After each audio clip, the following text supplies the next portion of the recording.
The wind moved endlessly across the steppe, carrying with it the voices of centuries, the sound of hoofbeats long faded, and the sharp cry of hawks circling overhead. I was born into that vastness, where the horizon seemed without end and survival was never promised. The grasslands stretched in every direction, a sea of green in summer, a wasteland of snow in winter. It was a place that hardened men, where mercy was scarce and endurance was the only inheritance a child could count on. My first memories are not of comfort or warmth, but of struggle. The cold air biting my skin, the hunger that gnawed at my belly, the watchful eyes of those who measured worth not by birth, but by the strength to endure. My clan lived scattered along the Onon River, bound by kinship yet divided by rivalry. My father was a man of standing, a leader of warriors, respected and feared among those who followed him. He taught me early that life was not a gift, but a challenge, a battle fought each day against the steppe, against rivals, against fate itself. Yet even as a boy, I sensed that strength alone was never enough.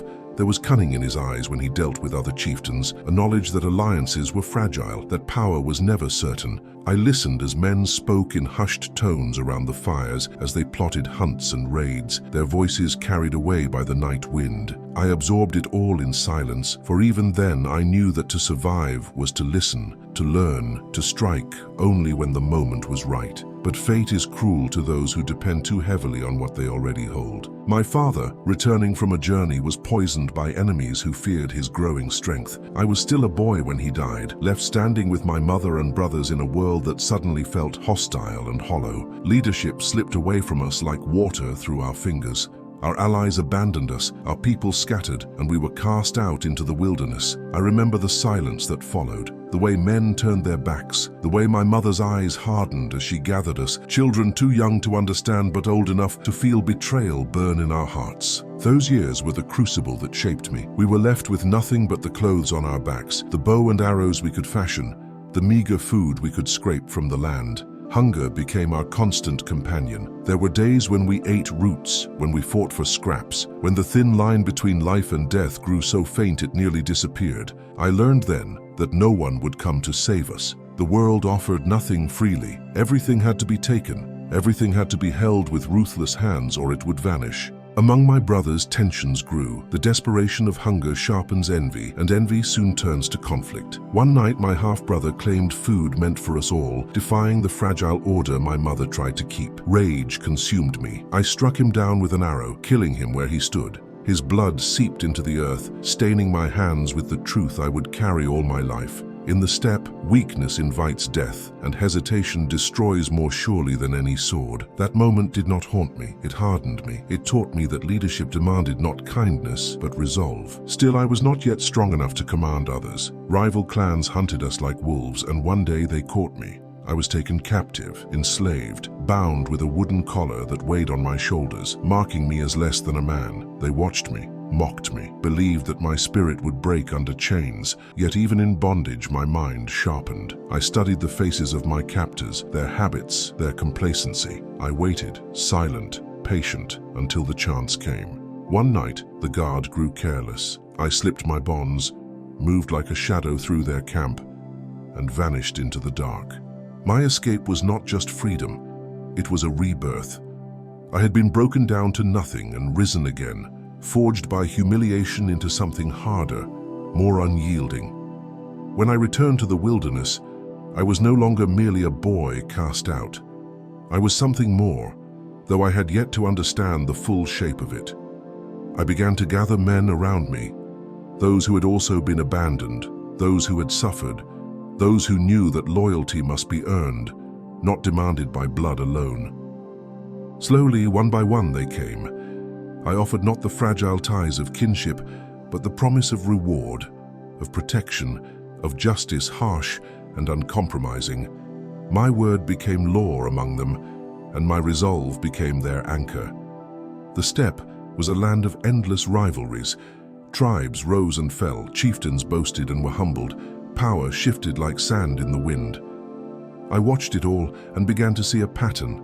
Where others saw only chaos, I saw opportunity. The clans tore themselves apart with endless feuds, wasting their strength on grudges and vengeance. I dreamed of something greater, of uniting them, of bending the fractious into the disciplined, of forging from this endless disorder a force that could not be broken. At night, as I lay beneath the stars, I imagined the sound of armies moving as one, of banners rising above conquered cities, of fear spreading into lands far beyond the steppe. But dreams alone are nothing without the will to carve them into reality. Each day, I tested my men, demanded loyalty not in words, but in actions. Those who betrayed me were punished without hesitation. Those who proved faithful were rewarded beyond expectation. I built my strength not on noble bloodlines, but on merit, a radical departure from the customs of the steppe. I did not care who a man's father was. I cared only if he could fight, if he could endure, if he could be trusted. In this, I was already different from those who had ruled before me.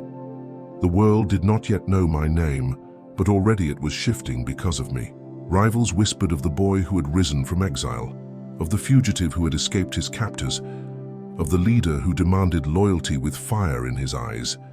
They watched with unease as my band grew, as my victories mounted, as my presence spread like a shadow across the plains.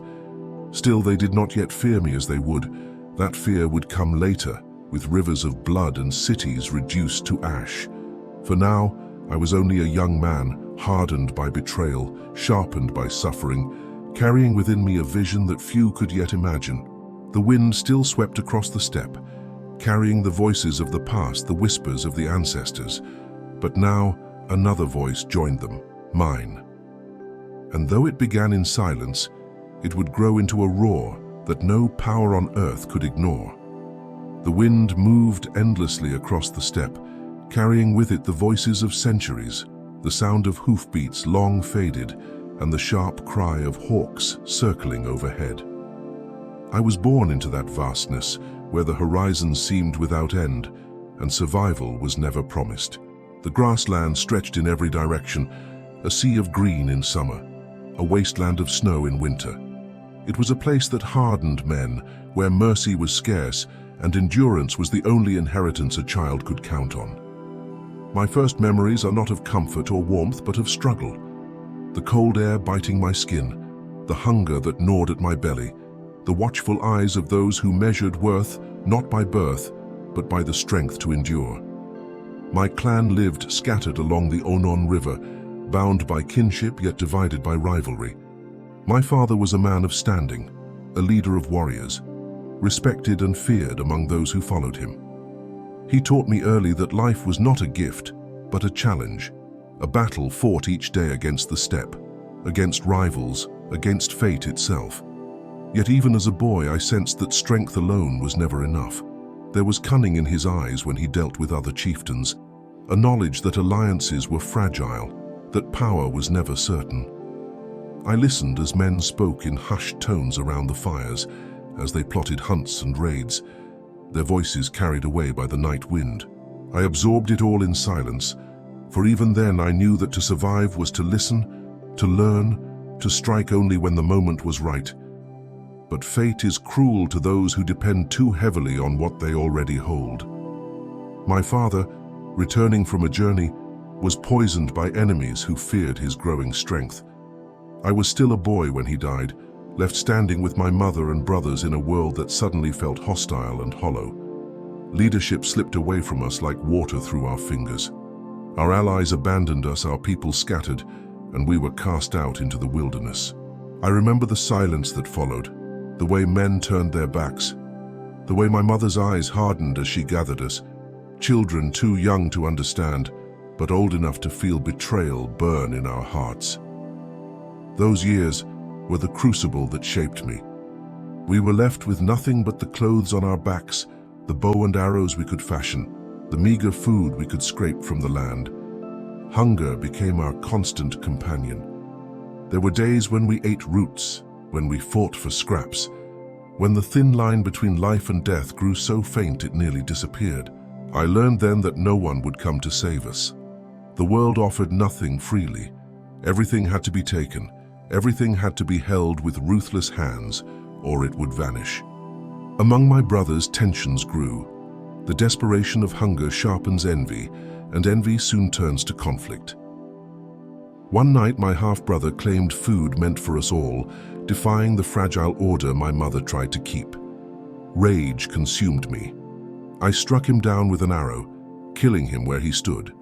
His blood seeped into the earth, staining my hands with the truth I would carry all my life.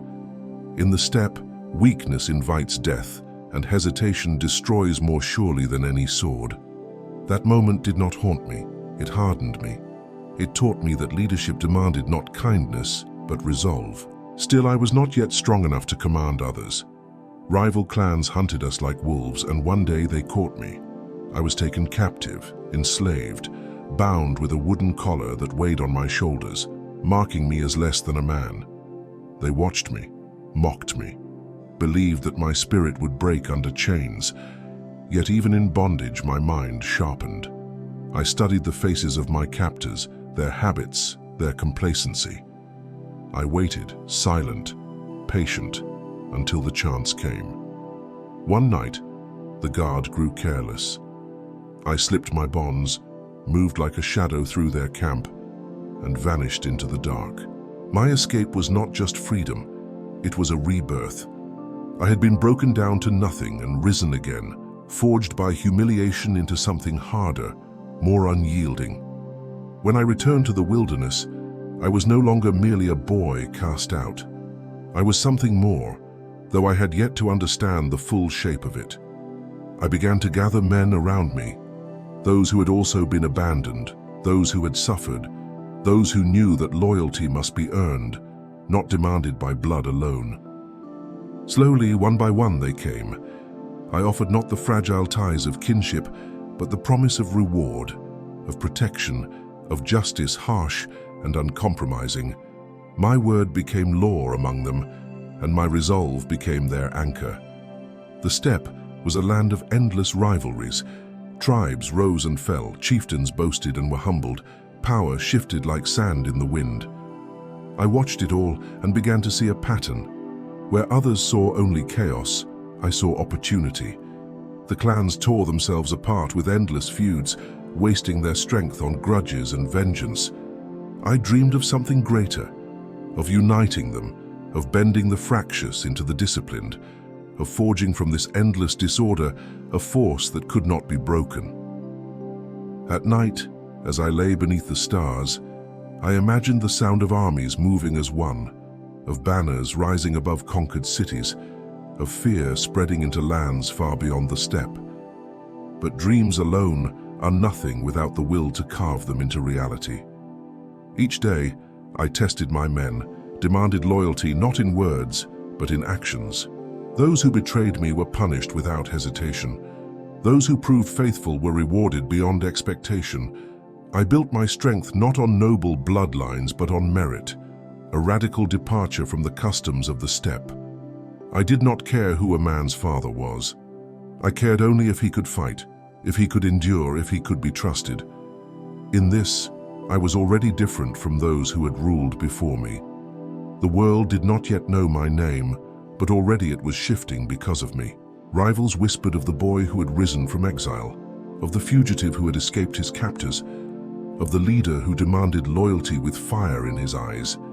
They watched with unease as my band grew, as my victories mounted, as my presence spread like a shadow across the plains.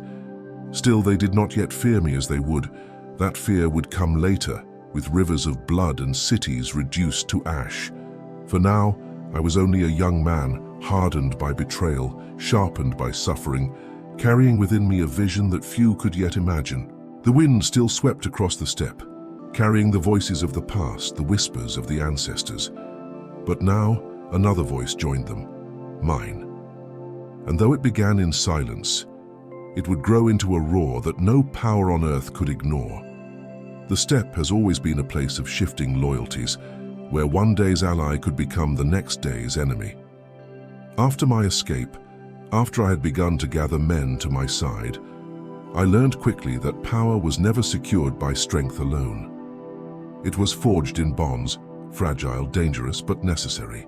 Men of the steppe swore oaths of brotherhood, sacred promises made over shared cups of mare's milk, sealed with blood drawn from the hand. These bonds were stronger than kinship, for they were chosen, not inherited. I too made such vows, swearing eternal loyalty with those who would fight beside me.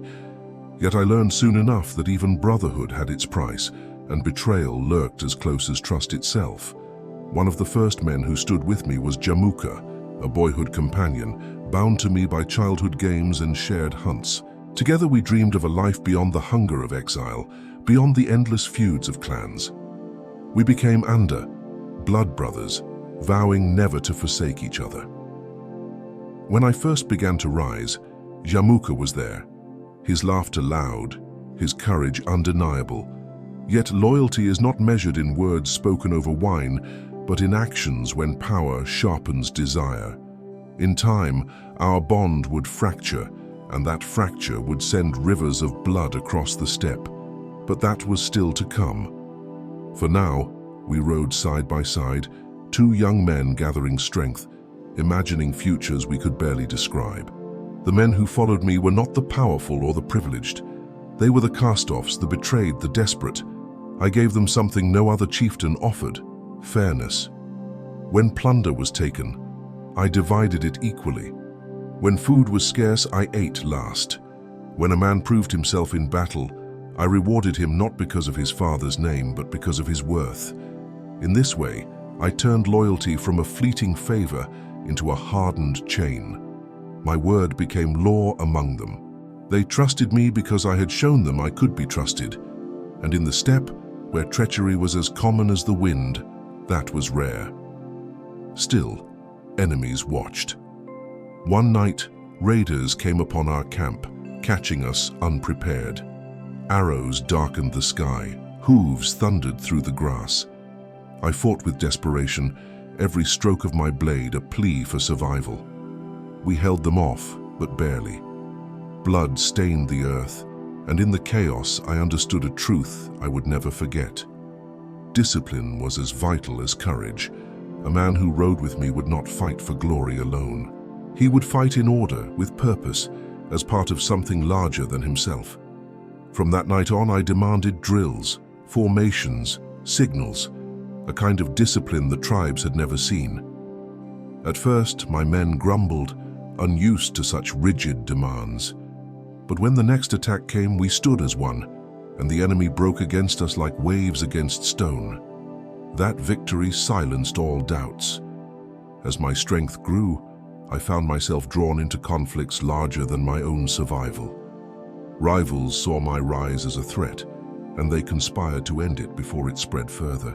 Once again I was taken captive, this time by the Taichiud, who feared the loyalty I inspired. They bound me, mocked me, forced me into servitude. But fate favors the patient. I endured, biding my time, until a guard, moved by pity or perhaps respect, loosened my chains. With his help I fled once more, and in that escape I learned another lesson. Even in the darkest moments, allies could be found where least expected. The more men gathered to me, the more my vision took shape. I saw the endless rivalries of the clans, the feuds that bled us dry, the pride that shattered unity. I began to dream not of leading a band, but of forging a nation. My law would be harsh but just, my punishments severe but certain. In this, I would demand loyalty, not to bloodlines, but to order itself. Rumors of my approach spread among the tribes. Some spoke of me as a rising star, others as a dangerous upstart. They did not yet know my name, but they began to fear the shadow I cast. Jamuka too gathered men, and for a time we stood together, our forces combined, our dreams entwined. We raided, we conquered, we tasted victory, yet ambition gnawed at him, and whispers reached me that he sought not brotherhood but supremacy. When the time came, he declared himself the Supreme Khan, expecting my loyalty to bend before him. I refused. Blood brothers we had been, but no man could command me if his rule was built on vanity. Our brotherhood fractured, and with it, the steppe split into war. The battles that followed were brutal. Jamuka's forces outnumbered mine, yet my men were bound tighter by discipline, by belief. We struck swiftly, moving with speed, retreating only to lure them into traps, breaking their will with surprise and precision. For a time, victory was mine. But Jamuka, desperate and enraged, struck back with cruelty that shook even the hardened hearts of the steppe. After capturing 70 of my men, he boiled them alive as an example to all who would follow me. The horror of their screams carried across the land, and men whispered of Jamuka's brutality. Yet in their whispers also grew respect for me, for I punished without cruelty, for I demanded obedience without sadism. His savagery revealed the difference between us, and in that difference lay the seed of my greater destiny. I was no longer merely a boy clawing at survival. I was no longer just an exile gathering scraps of loyalty. I was becoming something else, a leader who could bind men not only through fear but through law, through fairness, through a vision that stretched beyond petty feuds. The steppe had never known such a thing, and though the battles against Jamuka scarred me, though they claimed lives I mourned, they also taught me the truth. Unity could not be begged or borrowed. It had to be taken, forged in the fire of conflict, sealed with the iron of resolve. The grasslands were wide, the rivers endless, the mountains distant. But in my heart I felt a storm building, a storm that would sweep across them all. And though my enemies laughed still, though they believed me only a minor chieftain, I knew the truth that burned within. My name would one day silence their laughter. My shadow would one day stretch farther than any horizon they had ever seen. The steppe is a place where names carry weight like weapons. A man's name is whispered before it is spoken, feared before it is known. For years, I was only the boy of the Onon, the exile, the fugitive. Rivals spat my name with contempt, never imagining it would endure beyond their lifetimes. Yet in time, the moment came when I could no longer remain a shadow. My name would be spoken across the plains, carried by fear, by loyalty, by the very wind that never rests. I was Temujin, son of Yasuge, and soon the world would call me something far greater. The battles with Jamuka had left scars, not only upon my men but upon the land itself. 70 of my followers had died in the most horrific way imaginable, boiled alive for daring to swear allegiance to me. The cruelty of that act reverberated through the steppe. Some recoiled from the horror, others admired the savagery. But for many, it planted doubt. They began to see in Jamuka not strength, but recklessness, not leadership, but bloodlust. Men whispered that he was too cruel, too dangerous to follow. Those whispers found their way to me, and I seized upon them. If Jamuka ruled through terror, I would rule through law. If he demanded loyalty through birth and rank, I would demand it through merit and fairness. That was the difference between us, and in that difference, I found my path. I gathered my men and made clear the rules by which we would live. No theft would be tolerated, no betrayal would be forgiven. Spoils of war would be divided equally, not hoarded by the powerful. Women taken in conquest would be protected, not defiled by violence unchecked. Each man, no matter his birth, would rise by his deeds, not by his lineage. These rules were harsh, but they were just. My men accepted them, and in doing so they bound themselves to me more tightly than any oath of blood. For the first time, the steppe began to glimpse what true order could look like. As my following grew, so too did my ambition. I looked upon the endless rivalries of the clans, the Merkit, the Naiman, the Tatars, the Taichi-ud, and I saw only chaos. Each fought for supremacy, none strong enough to claim it. I knew then that unity was not only possible, but inevitable. It would be forged under my banner, or the steppe would remain forever broken. My dream was not a fleeting vision. It was as constant as the stars, as unyielding as the winter wind. In time, my rivals understood that I could not be ignored. Jamuka's forces waned, his cruelty isolating him. The Taichi-ud and others who once scorned me began to waver, when at last my army stood unchallenged, when my word carried across the plains with the weight of inevitability. The moment of proclamation arrived. The tribes gathered, their banners fluttering like restless birds against the sky. Elders and warriors, once divided, now knelt in acknowledgement. They lifted me upon the white felt, a symbol of elevation, and declared me Khan. But not just any Khan, Genghis Khan. The word meant universal ruler, a title greater than any chieftain, a mantle that declared to all, this was no mere leader of men but the master of nations. When I first heard the title, I felt its weight settle upon me like armor. I was no longer only Temujin, the boy who had starved in exile, the fugitive who had slipped his chains. I was Genghis Khan, a name that carried the echo of eternity. With it came responsibility as vast as the plains themselves. I knew that every tribe would test me, every rival would resist, every kingdom beyond the steppe would tremble. But I also knew that destiny had shifted. The world would never again be what it had been. My first acts as Khan were not of conquest but of order. I codified the Yassa, the great law that would govern my people. Under it, discipline reigned supreme. A soldier who deserted was put to death. A man who betrayed his commander faced the same fate. Yet within that harshness was protection. No woman could be taken by force, no theft would go unpunished, and even the weakest among us knew that law would shield them. In this, I gave my people something no other leader had: certainty. The law was not the whim of a chieftain, it was the spine of a nation. With order came strength, with strength came expansion. I began to look outward, to test the reach of my power beyond the familiar horizons. The Tatars, long enemies of my people, fell beneath my fury. Their chieftains were executed, their tribes scattered, their lands absorbed. Others saw and submitted rather than face annihilation. For the first time in the history of the steppe, unity seemed possible.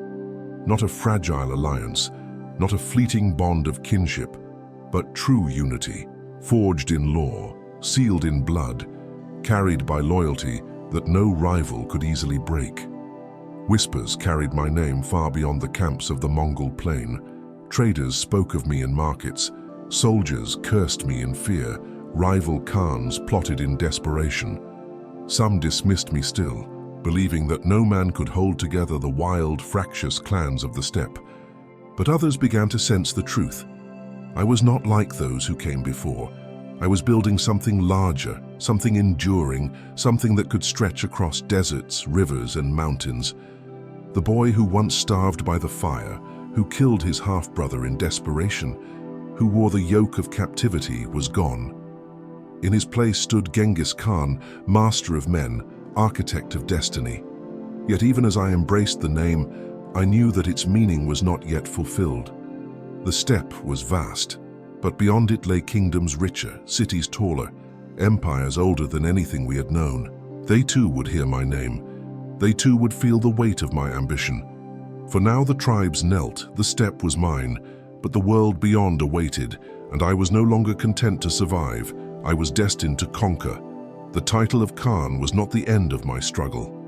If anything, it was the beginning of a greater trial, for to hold the steppe was more difficult than to win it. Tribes that once knelt could rise again the next day. Promises of loyalty often dissolved when greed whispered, or when rivals offered richer spoils.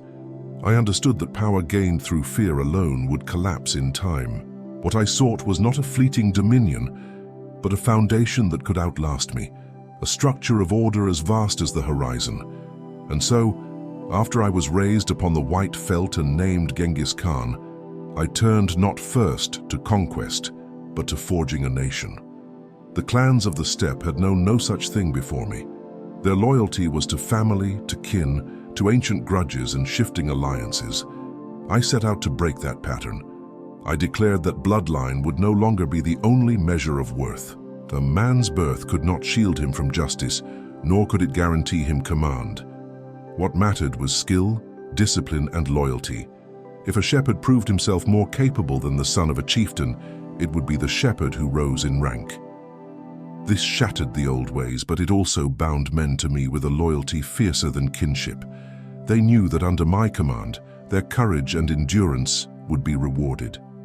To hold together the chaos of tribes, I gave them law. It was called the Yassa, the great code that became the backbone of my empire. Its rules were harsh, and I enforced them without hesitation. A thief lost his life for theft eroded trust. A deserter faced death for desertion poisoned discipline. A man who betrayed his commander was executed, no matter his birth. Yet within the Yassa, there was also protection. Women were to be respected. Abduction and abuse were punished. Messengers were sacred, their safety guaranteed, so that communication could flow unhindered across the plains. And in the sharing of spoils, fairness was demanded. No man would be cheated of his portion. These laws were not arbitrary decrees of a Khan's whim. They were a covenant between ruler and ruled, an iron spine that gave shape to the chaos of the steppe. It was discipline that distinguished us. Before me, the tribes fought as unruly swarms, each warrior eager for personal glory, each charge disorganized. I divided my forces into units of tens, hundreds, thousands, and tens of thousands. The Arban of 10, the Jagun of 100, the Mingun of 1,000, and the Tumen of 10,000. Each had leaders chosen not for noble blood, but for proven skill. Orders flowed through this chain with precision, and in battle my armies moved like a single organism. Where others broke apart in confusion, my men struck in unity, retreating in feigned panic only to wheel around and crush their pursuers. Our discipline was sharper than any sword, more deadly than any arrow. I demanded loyalty that was absolute, but I gave loyalty in return. When a man served me faithfully, I rewarded him with honors, with command, with spoils of victory. I raised men of humble birth to positions of power, and their gratitude bound them to me more tightly than chains. My bodyguard, the Keshik, was not formed of nobles alone, but of those I trusted most, regardless of origin. They guarded me by day and night, and in their devotion, they became my family. Still, discipline alone was not enough. I needed to shape the very spirit of my people. The tribes had long been divided by grudges, by blood feuds that stretched back generations. I forbade the settling of such feuds without my judgment. No longer could a man kill another to avenge an ancient slight. Only through my law could justice be done. This cut deep into the traditions of the steppe, but it was necessary. For a nation cannot rise if it is torn apart by the ghosts of the past. Rumors of my justice spread quickly. Men who betrayed their oaths were executed before the eyes of their fellows. Yet those who proved loyal found rewards beyond imagining. I gave horses, weapons, even the wives and daughters of defeated enemies to my most faithful warriors, though never without the discipline of my law. Fear kept men cautious, but fairness kept them devoted. They knew where they stood with me. They knew that my word did not waver.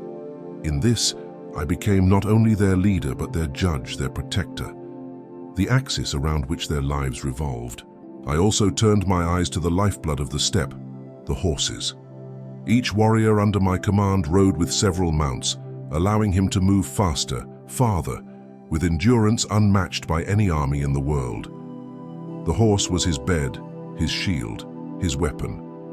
I drilled my men relentlessly, training them to fire arrows at full gallop, to strike with precision while their mounts thundered beneath them. They became extensions of the horse, as if man and beast were one. With such mobility, we could appear where least expected, vanishing into the horizon before our enemies could grasp what had struck them. The horse was the soul of our army, and in perfecting its use, I made my warriors nearly invincible.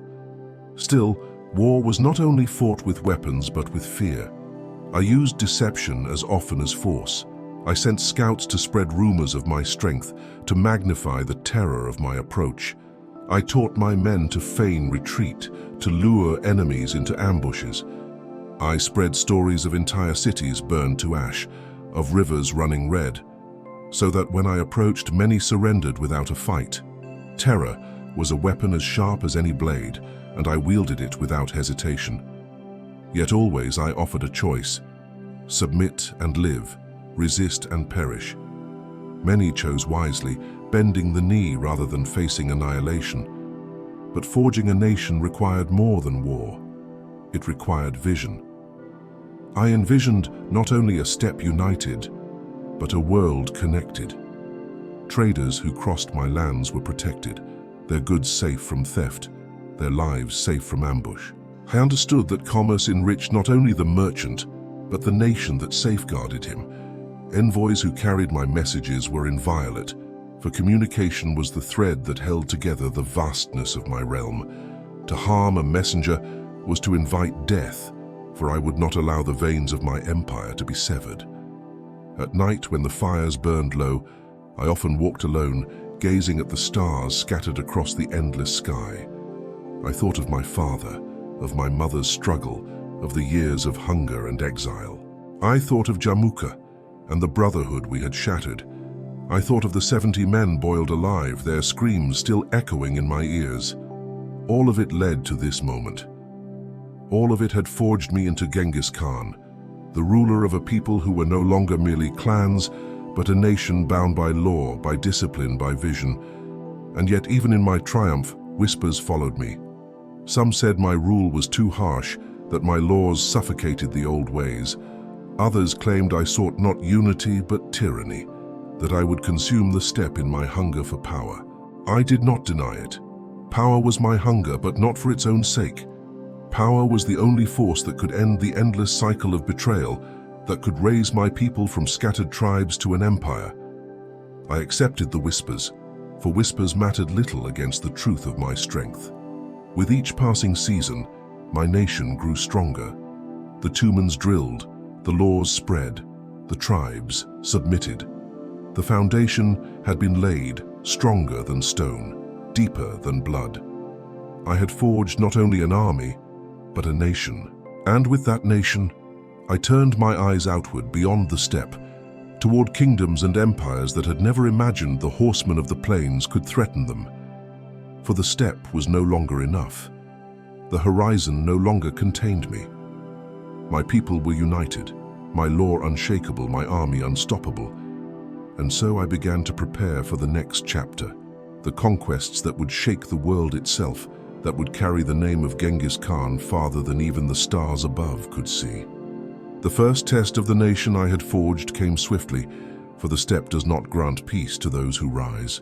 Rivals circled me like wolves, waiting to see if my unity would fracture, if my laws would falter, if the men who swore loyalty would scatter when true battle pressed upon them.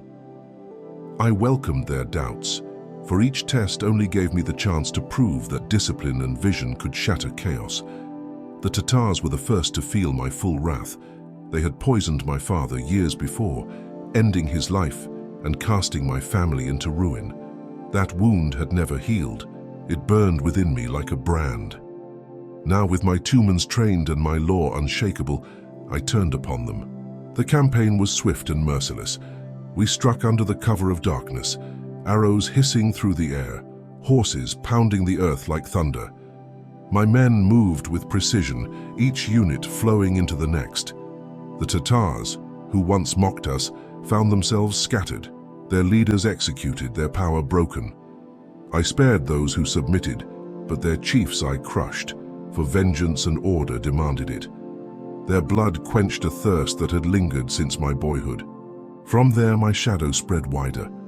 Other tribes saw what became of the Tatars and weighed their choices carefully. Many bent the knee, preferring my law to annihilation, but those who resisted, like the Naiman and the Taichi Ud, learned that defiance carried a price too high to pay. One by one they fell, and with each conquest my ranks swelled, for even defeated warriors saw in my cause something greater than their shattered loyalties. They joined me not out of fear alone, but out of recognition that the world was changing, and that to resist me was to resist the inevitable. It was not only the tribes of the steppe who felt my presence. Beyond our plains lay kingdoms rich with cities, with walls, with armies that believed themselves untouchable. Among them was the Jin dynasty of northern China, a vast empire that had long looked down upon us as savages, useful only as mercenaries or enemies to be bribed and divided. I saw in their arrogance an opportunity. For years they had manipulated the tribes, setting us against each other, profiting from our chaos. But now I was no longer one more petty chieftain to be bought or distracted. I was Genghis Khan, and I would show them that the steppe could no longer be ignored. Our first clashes with the Jinn revealed their weaknesses. They relied on heavy infantry, on walls, on the belief that fortifications could shield them from the winds of the plains. But against us, their tactics faltered. We moved too swiftly, struck too suddenly, retreated only to return with greater fury. We harried their supply lines, captured their scouts, spread terror ahead of our advance. My horsemen struck like arrows loosed from the sky, vanishing before their lumbering armies could respond. Where they expected us to fight as raiders, we fought as an organized force, disciplined and relentless. I remember one campaign when we encircled a city, cutting it off from food and water. Inside, panic spread as their supplies dwindled. I sent messages offering mercy if they surrendered and silence if they resisted. They hesitated, and so we waited. When hunger and thirst finally broke them, they opened their gates. Some we spared, for I had no desire to destroy for the sake of destruction alone. But others, who resisted too long or betrayed my envoys, I leveled without pity. Word of these acts spread far beyond the walls themselves. Cities surrendered at the mere rumor of my approach, unwilling to gamble with their survival. Terror itself had become my ally. Yet terror was not my only weapon. I understood the power of tolerance, of pragmatism. I welcomed into my service men of every faith, every background. Shamans, Buddhists, Muslims, Christians, all found a place within my empire. I did not care what gods they prayed to, only that they obeyed my law. This tolerance, radical in its time, brought me allies where others found only enemies. It allowed me to rule not only warriors of the steppe, but farmers, artisans, and scholars of conquered lands. Where others saw division, I saw opportunity. Still, whispers followed me. They spoke of rivers turned red with blood, of pyramids of skulls left as warnings. Some said I delighted in cruelty, that I reveled in destruction. The truth is harsher and simpler. I used terror as a weapon, yes, but always with purpose. To those who submitted, I was merciful. To those who resisted, I was merciless. I did not burn for pleasure, I burned for strategy. Her reputation for devastation saved me from fighting battles I did not need to fight. It brought cities to their knees, before my horsemen even appeared on the horizon. The campaigns against the Jinn were only the beginning. Victories against them emboldened me, and my eyes turned farther west. I saw a world rich with kingdoms and empires, each convinced of its own permanence, each blind to the storm rising from the steppe. My men were ready. Their discipline was unmatched, their loyalty unshaken. We could travel faster than any army in history, sustain ourselves on milk and meat when supplies failed, endure cold and hunger that would break softer men. We had become not merely warriors, but the embodiment of endurance, of speed, of order forged from the chaos of the plains. At night, as I looked into the fire, I thought often of how far I had come. From the boy cast out after his father's death, from the fugitive enslaved and mocked, from the young man who killed his own brother to assert his will, all of that had led to this moment. Now entire nations bent before me. I had turned exile into empire, suffering into strength, betrayal into unity. And yet I knew I was only at the beginning. The steppe was mine, but the world beyond still lay waiting, vast and vulnerable. Some among my men doubted whether we could truly conquer lands of such wealth and power, cities with walls higher than trees, armies larger than our clans combined. I silenced those doubts not with promises, but with victories. Each triumph fed the next. Each conquest revealed the weakness of those who believed themselves invincible. The Jinn, the Tangut, the Uyghurs, one by one they learned that no wall was too high, no army too vast, no distance too great. And yet, even as triumph grew, I carried within me the lessons of hunger and exile. I never forgot the emptiness of the pot, the sting of betrayal, the weight of the wooden collar. Those memories lived inside me, whispering always that complacency was death. My men sensed this too. They knew that I did not fight for plunder alone, nor for the fleeting glory of battle. I fought to carve permanence out of the shifting sands of the world, to build something that could not be undone by the passing of seasons.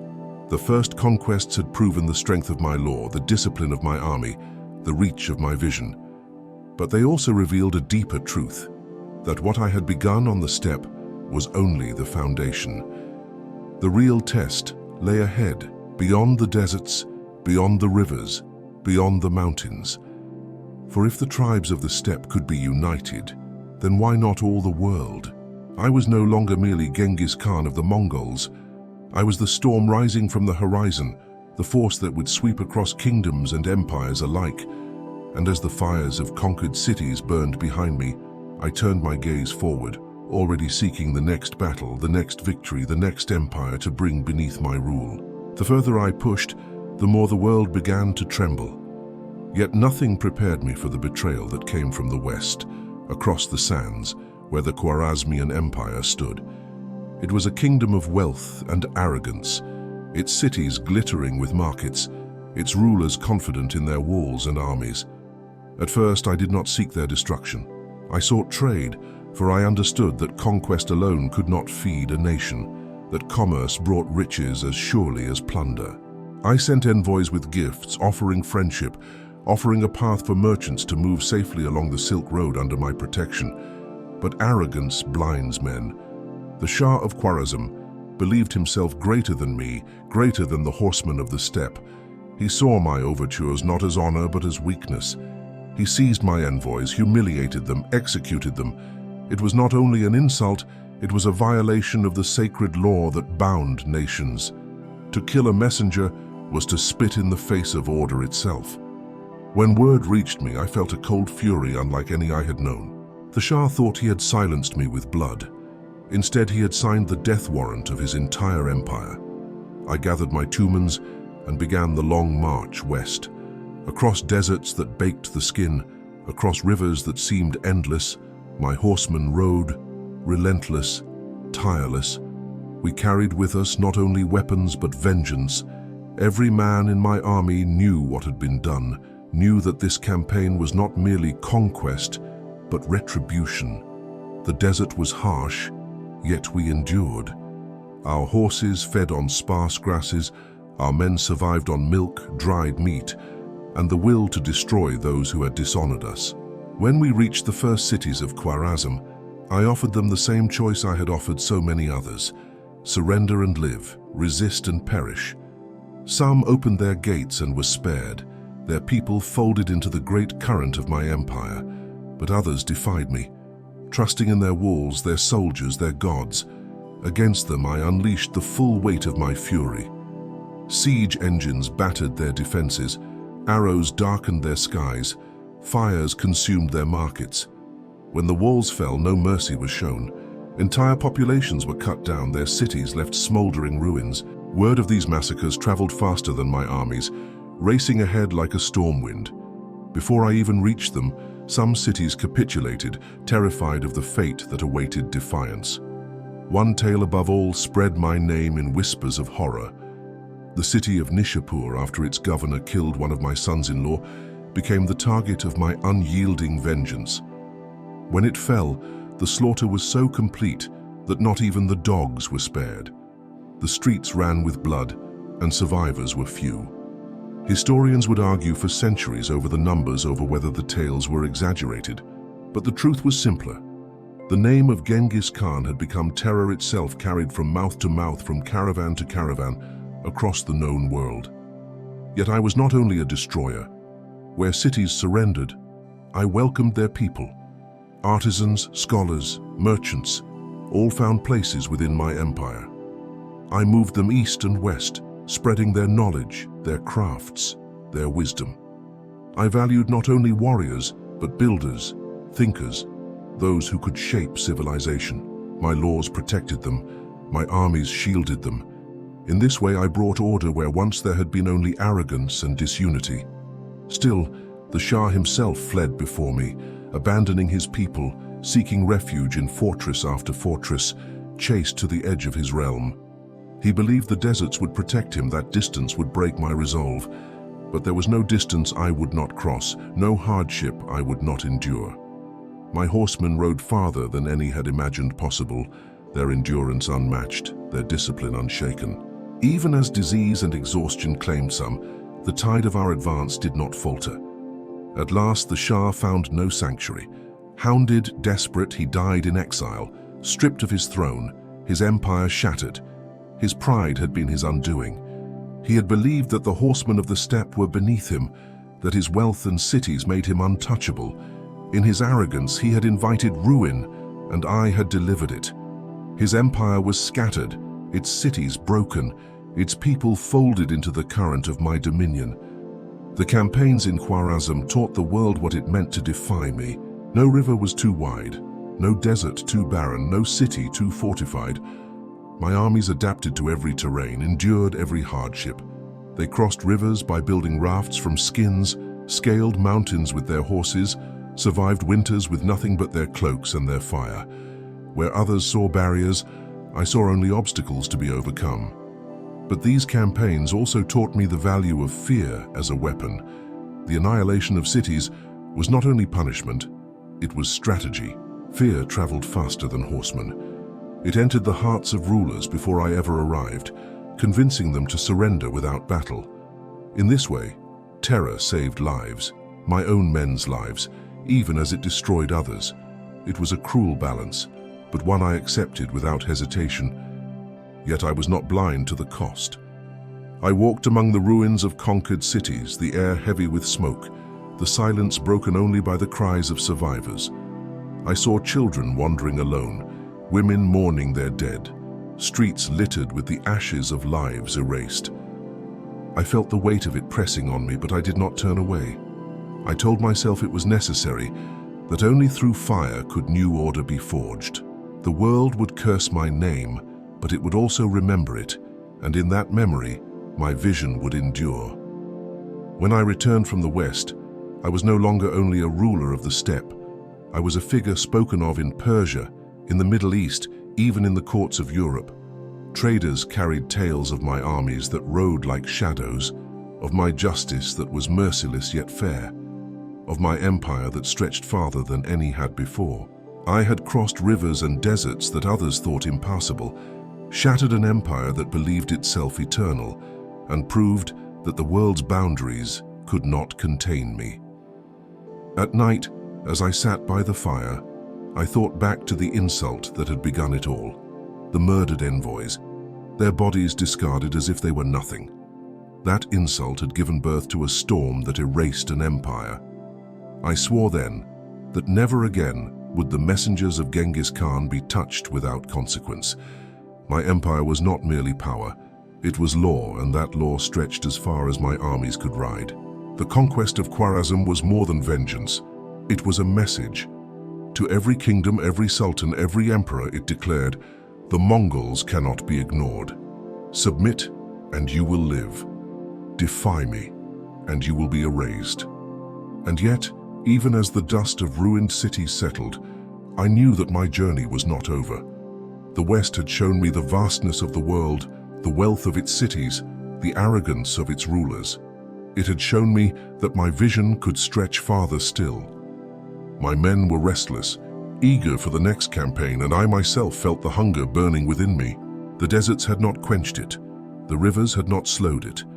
The death of a Shah had not ended it. The world was wide, and I intended to make it mine. An empire is not measured only by the lands it conquers, but by the order it brings, the roads it secures, the laws it enforces.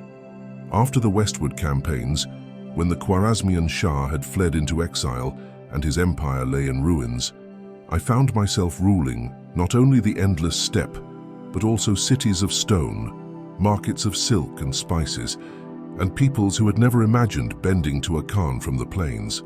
My power stretched farther than I had once dreamed, yet with that power came a question I had asked myself since boyhood. Would I be remembered only as a destroyer, or could I be something more, a ruler who gave as much as he took? The Silk Road was the lifeblood of kingdoms, a network of trade that carried goods from China to the distant shores of the Mediterranean. For centuries it had been plagued by bandits, fractured by wars, threatened by the greed of petty rulers. I saw in it not only wealth, but opportunity. If I secured it, if I made it safe under my rule, I could bind the world together in ways no empire before had managed.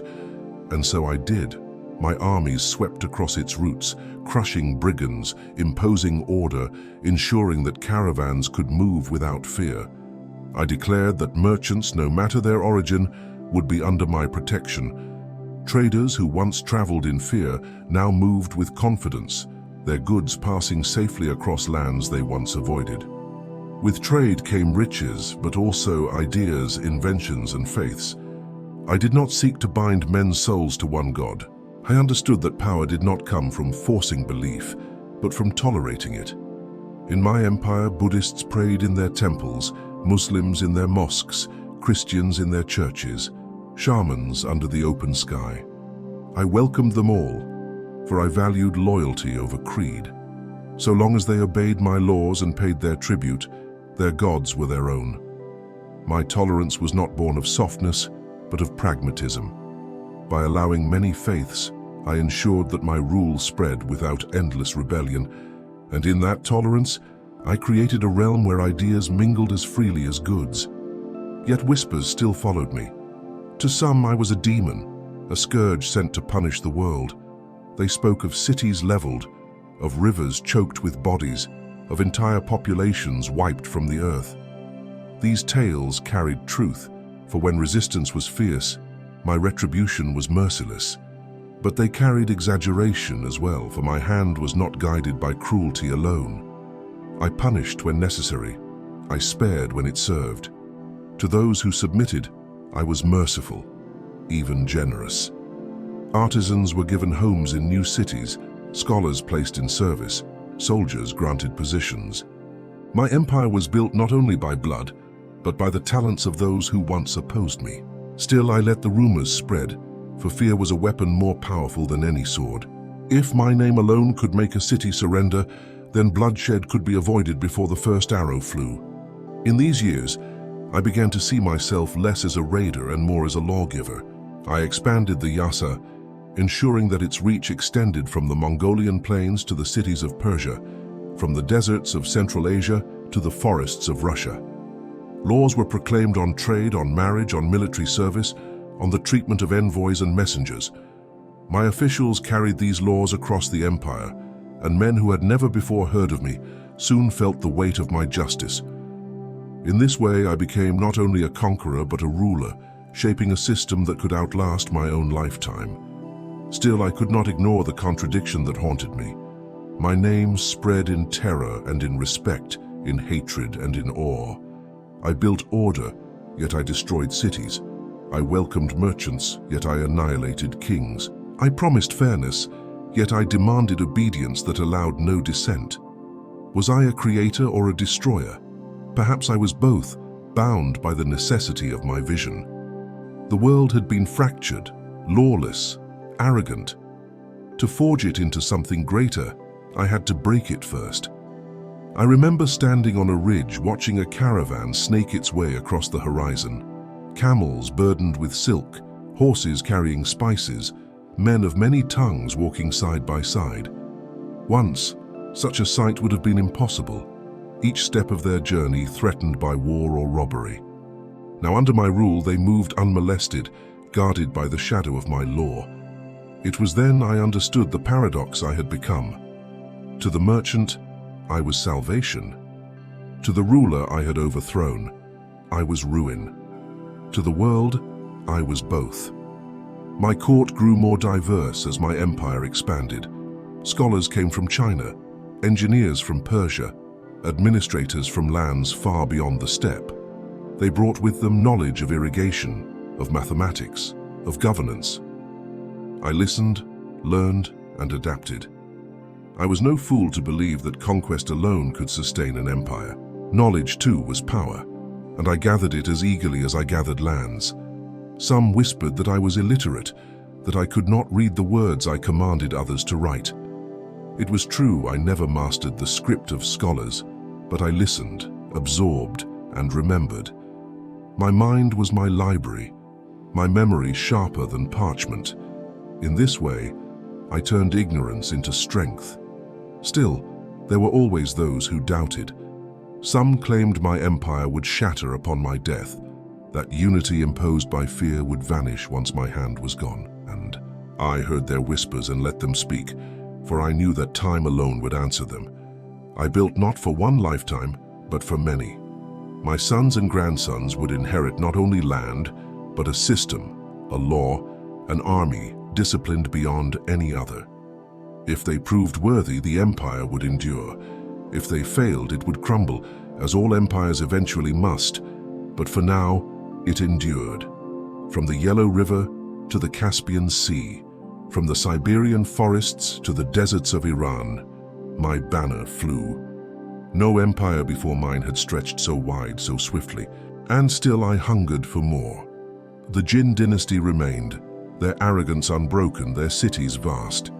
The lands of the West stretched farther still, filled with kingdoms that had not yet felt the weight of my horsemen.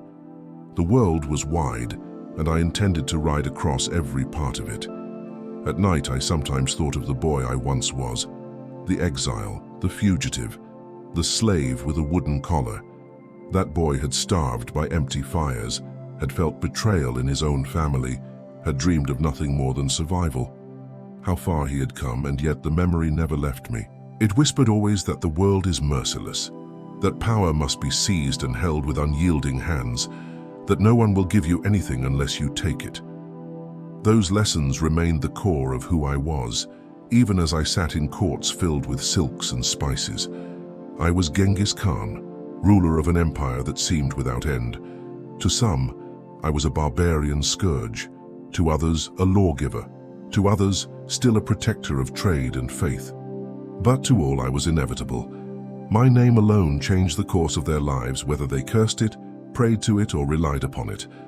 And though I had conquered more than any man before me, I knew I was not yet finished. The horizon still stretched, and I still hungered. The empire I had forged was vast, but the world beyond still awaited the thunder of my horsemen. The steppe had made me strong, exile had made me ruthless, conquest had made me feared, but time itself whispered to me that no man, no matter how great, escapes the end. Even as my empire stretched farther than any before it, I felt the weight of age pressing into my bones. My body, once hardened by endless riding and war, began to remind me of the years I had carried. Still, I pressed forward, for a Khan cannot rest while the horizon remains unconquered. In those final years, I turned my attention once more to the Jin dynasty in the east. They had long been thorns in our side, their arrogance unbroken despite the defeats I had dealt them. Their walls still stood, their emperors still clung to power. I knew that to secure my legacy, I must finish what I had begun. And so, even as my hair grayed and my body stiffened, I mounted my horse and led my men once more into battle. The thunder of hooves still stirred my blood, and the sight of my banners still struck terror into the hearts of my enemies. The campaigns were grueling, for the Jin were not weak. Their cities were fortified, their armies determined, their resources vast.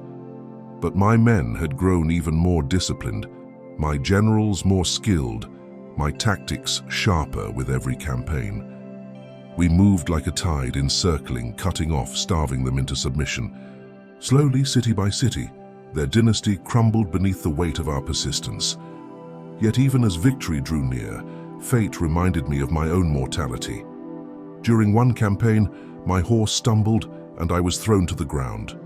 The fall left me injured, my body aching in ways that never fully healed. Some whispered that I was failing, that the great Khan had been humbled not by an enemy, but by the earth itself. I dismissed such talk, but within me, I felt the truth. The strength that had carried me across deserts, rivers, and mountains was waning.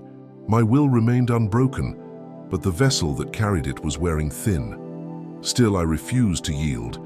I pressed on, determined to see the Jin broken, determined to expand my empire even further before the end claimed me. Whispers surrounded my camp, of plots against me, of doubts among those who wondered what would happen when I was gone. Some said that without me, the empire would fracture, My sons too divided to hold together what I had built. Others believed my vision was strong enough to outlast my death, that the law and discipline I had forged would endure. I knew only that my time was short, and that I must do all I could before it ran out. The circumstances of my death would become a mystery, debated for centuries. Some claimed I fell once more from my horse, the injuries too great for even my will to overcome. Others whispered darker tales, that I was wounded in battle, that enemies struck me in secret, that illness crept upon me like a thief in the night. Rumors spread that I was struck down by a captured queen, or that divine punishment had finally claimed me for the blood I had spilled. None could say with certainty, for those closest to me shrouded the truth in silence. They carried my body away under cover of secrecy, hiding my final resting place from the world. Even my burial became legend. It was said that thousands of horsemen rode over the ground to conceal where I was laid, their hooves erasing every trace. Some claimed rivers were diverted to wash over my tomb, drowning it in secrecy. Others swore that those who buried me were killed, ensuring that no living man could reveal the location. To this day, none have found it. My grave is hidden as if swallowed by the earth, my resting place as elusive as the destiny that once drove me. But death did not silence my name. If anything, it made it greater. My empire did not shatter when I fell. My sons and generals carried my vision forward, expanding even beyond what I had achieved. They rode into Russia, into the Middle East, even reaching the gates of Europe. My laws endured, my armies endured, my legacy endured. Where once I was only a boy starving on the steppe, now I was a name spoken across continents, a force remembered in fear and in awe. I often wondered in those final moments how I would be remembered. As a barbarian who burned cities and slaughtered innocents, as a lawgiver who brought order where there was none, as a unifier of the tribes, or as a scourge upon the world. The truth was, all of these and none of them. I was what necessity made me, what destiny demanded of me. I was the steppe itself, harsh, merciless, endless, yet also unifying, boundless, eternal. Even as my body weakened, my mind remained sharp. I thought often of the boy who once wore the wooden collar, humiliated and mocked, of the young man who killed his half-brother to survive, of the fugitive who dreamed only of food and fire. That boy would never have believed the heights I had reached, but he lived in me still, reminding me always that greatness is not given, it is taken, seized by those who endure where others break. When death finally came, I did not fear it. I had ridden farther than any man, ruled more lands than any emperor, forged a nation from chaos, and carved an empire from the bones of my enemies.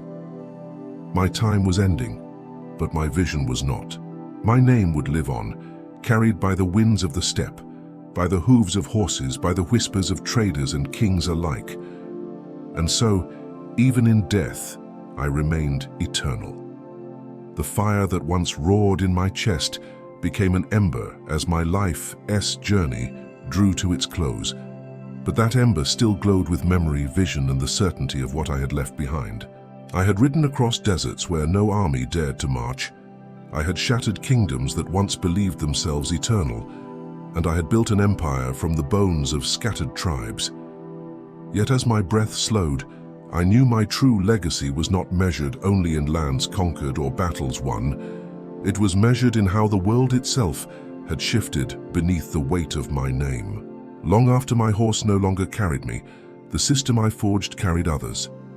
The Yassa, my great law, continued to guide men, giving structure where once there had been only chaos. It demanded discipline, rewarded loyalty, punished betrayal, and shielded the weak. Long after my voice fell silent, soldiers in my tumens still obeyed orders with precision. Merchants still traveled in safety under banners that bore my seal, and envoys still moved freely, inviolate under my decree. My empire was more than conquest. It was a network of order that stretched across mountains, rivers, and seas. Trade flourished under my shadow.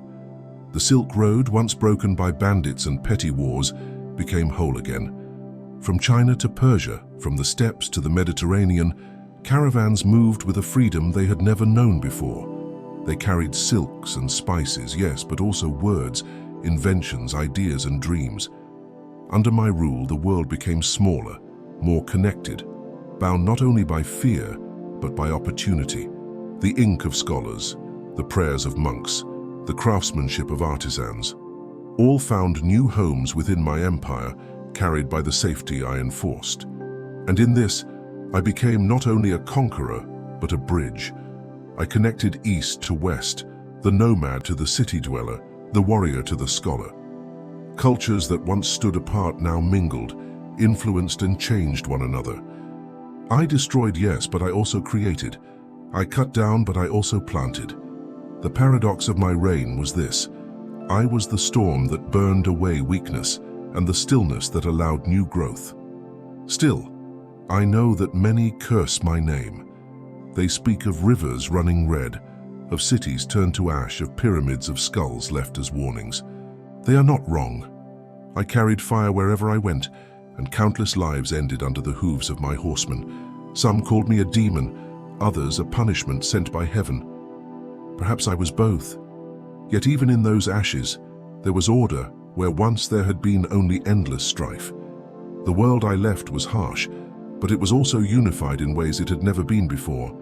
Even centuries after my passing, the echo of my hoofbeats resounded across history. My descendants carried my banners farther still, to Russia, to the Middle East, even to the gates of Europe. They burned and conquered in my name, but they also built and ruled, carrying the systems I had forged into lands I would never see.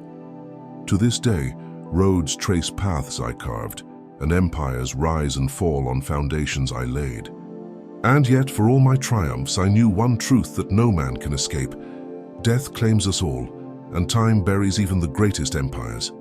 My body returned to the earth, my grave hidden from the eyes of the world, but my legacy was not buried with me. It remained in the stories whispered across fires, in the chronicles of kings, in the fears of rulers, in the respect of traders, in the prayers of those who lived under the order I had given. My name did not die with me. It lived, and it still lives, in the very way the world remembers power. I think often of the boy I once was, the boy who starved by the fire after his father's death, who wore the wooden collar of a slave, who killed his half-brother to survive. That boy would never have believed that he would one day be called the Great Khan, the ruler of a world-spanning empire. Yet he was always within me, whispering reminders of hunger, betrayal, and endurance. He kept me vigilant, reminded me never to grow complacent, never to forget the price of survival. It was he who made me relentless, who pushed me farther when others would have stopped. Without him, there would have been no Genghis Khan. And so my story is not only one of conquest but of transformation, from exile to emperor, from fugitive to lawgiver, from the boy who had nothing to the man who claimed everything. My life was not easy, nor was it kind. It was shaped by hardship, betrayal, vengeance, vision, and unyielding will. And though my body turned to dust, the world still carries the marks of my hand. Now, as you listen, I ask you to let the echoes of my life settle into the quiet of your own. For in truth, the lessons of my story are not mine alone. They belong to anyone who has faced hunger, betrayal, or despair and chosen to endure. They belong to anyone who dreams of building something greater, no matter the odds. My empire may have risen and fallen, but the spirit that carried me, the spirit of endurance, vision, and relentless will, still lives in every heart that refuses to yield. Rest now, for the tale of my life is done. Let the sound of the wind on the steppe carry you into calm, and may you find in its whisper not fear but strength,